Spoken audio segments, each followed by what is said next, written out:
Dajjaal dachee irratti erga dhiibbaa guddaa fidee booda Nabi Iisaa samiidhaa bu'a. Nabi Iisaa alayhi salaatu wassalaam Dajjaaliin magaalota Falasxiin keessatti bakka Luud jedhamutti bira ga'ee ija isaa akkuma ashaboon bishaan keessatti baqutti baqa. Seenaa Dajjaal akkasuma Masiihii Dajjaal jedhamuun kan beekamu irratti wanta maddeen Islaamaa keessatti ibsaman keessaa waliin haa ilaallu. Dajjaal amantii Islaamaa keessatti mallattoolee gurguddoo guyyaa qiyaamaa dhuma addunyaa keessaa isa tokkodha. Inni dogongorsituu guddaa dhumaatii fi qormaata kabajamaa fiduudha. Seenaa fi ibsa isaa gabaabaan kan waliin ilaallu haa ta'u. Tokkoffaa, amalootaa fi ibsa qaama isaa. Hadiisota Nabi Muhammad nageenyi fi rahmanni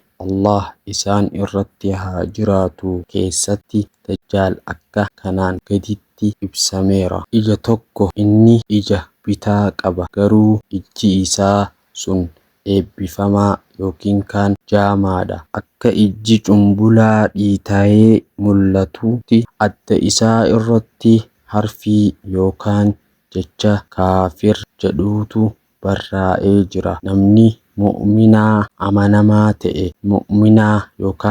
amanamaa ta'e hundi barreessuu fi dubbisuu yoo dhabeeyyuu jecha kana ni dubbisa. Rifeensa isaa, rifeensa mataa isaa baay'ee goobanaa fi kukkutaadha. Humnaa fi qormaata inni fidu. Allah subhaanahu wa ta'aalaa namoota qoruuf jecha humnoota dinqisiisoo ta'an Dajjaaliif ni kenna. Roobaa fi midhaan. Inni samiidhaan roobi yoo jedhu ni rooba, dachiidhaan midhaan biqilchi yoo jedhu ni biqilcha. Jannataa fi jahannam fakkeessuu. Inni waan akka jannataa fi jahannam qabatee deema, garuu jannanni isaa sun jahannam, jahannamni isaa immoo jannata bishaan qabbanaawaa qabudha. Xiqqaa fi saffisaa akkuma duumessa qilleensi oofutti dachee irratti saffisaan deema. Mundee addunyaa hunda Makkaa fi Madiinaa malee ni ga'a. Bakka inni itti bu'u Dajjaal kallattii bahaa irraa naannoo Khuraasan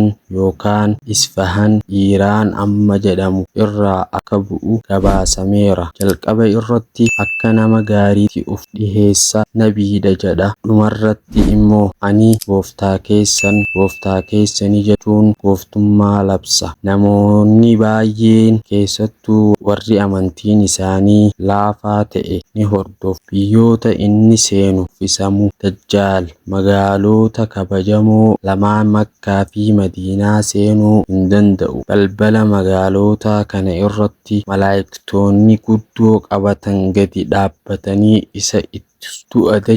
Dajjaal dachee irratti erga dhiibbaa guddaa fidee booda Nabi Iisaa samiidhaa bu'a. Nabi Iisaa alayhi salaatu wassalaam Dajjaaliin magaalota Falasxiin keessatti bakka Luud jedhamutti bira ga'ee ija isaa akkuma ashaboon bishaan keessatti baqutti baqa. Achittis isa ajjeesee ergasii addunyaan nagaa fi miizaanatti deebiti. Akkamitti of irraa ittisuun danda'ama? Suuratul Kaaf jalqaba firii 10 yookaan dhuma firii 10 Suuratul Kaaf hafazuu fi qara'u. Du'aayii salaata keessatti erga tahajjida fixanii booda fitnaa Dajjaal irraa Allahatti maganfachuudha. Du'aayii gochuun baramaadha. Egaa seenaan Masiihii Dajjaal kana fakkaata. Kan warraa barannee irraa illee Rabbii maganfannu Rabbi nu haa godhu. Viidiyoo akkanaatiin hanga walitti deebinu turtii gaarii.